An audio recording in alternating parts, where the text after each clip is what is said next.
New employment opportunity coming to a city near you. Mortgage occupancy field inspector. What do?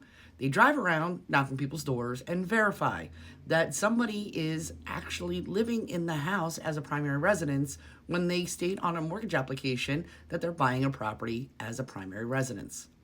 Here we have a Senate president who states that he never read his FHA disclosures and didn't know that he couldn't put an FHA loan on something that wasn't his primary residence.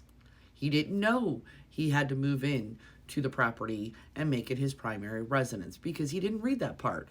And he tried to blame it on the loan officer. Of course he did. Why am I bringing this up?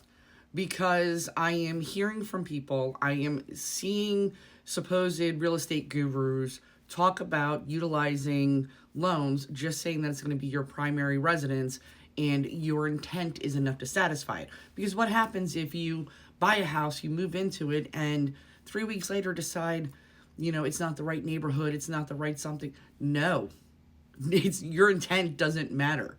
The only time that it matters is on a VA loan, and those are special circumstances because they get orders to move across the country at different points in time. And even that has its stipulations to how long you've got to be there.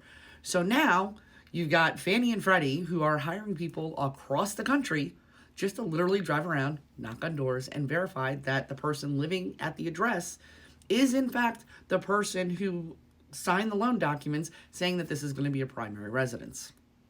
If they catch you, number one, your loan's going to be due in full immediately. You might have 30 days, and I'm hearing all across the country of people getting caught doing this. But you also have the lovely 30 years in prison and fines up to $1 million. Let me say that again.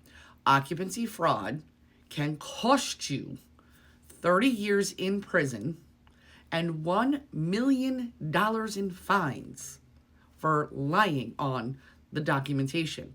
Oh, but wait, there's more. This person lied on her application in so many different ways and also on other applications. She erroneously stated that she was having a hardship, withdrew funds from her 401k incorrectly, used those funds to buy 2 properties in Florida, and failed to disclose that she owed tons of money to the IRS. That's all mortgage fraud. All of that is mortgage fraud. And she did it on 2 properties. And now, let's hear from a special guest. Hello, I'm a special agent with the FBI, and this is a Mortgage Minute for the Average Joe. Today's topic, making sure the mortgage application you sign is complete and accurate. More than half of the mortgage fraud cases we work at the FBI involve fraud on the mortgage application. There are lies about how much income the borrower makes, where they work, and how much debt they already owe. They also lie about who will occupy the house. Income fraud occurs when the borrower overstates his income in order to qualify for a mortgage. This was very common during the past few years as home values dramatically increased and people bought homes they couldn't afford. Employment fraud occurs when the borrower lists his employer as a company he really doesn't work for. In some cases, it's a fake company altogether. Another type of fraud occurs when the borrower does not disclose all of his financial obligations, including other existing mortgages, car loans, or credit card debts, on the application. Occupancy fraud occurs when the borrower states on the application that they intend to live in the home they're buying, when it's actually an investment property.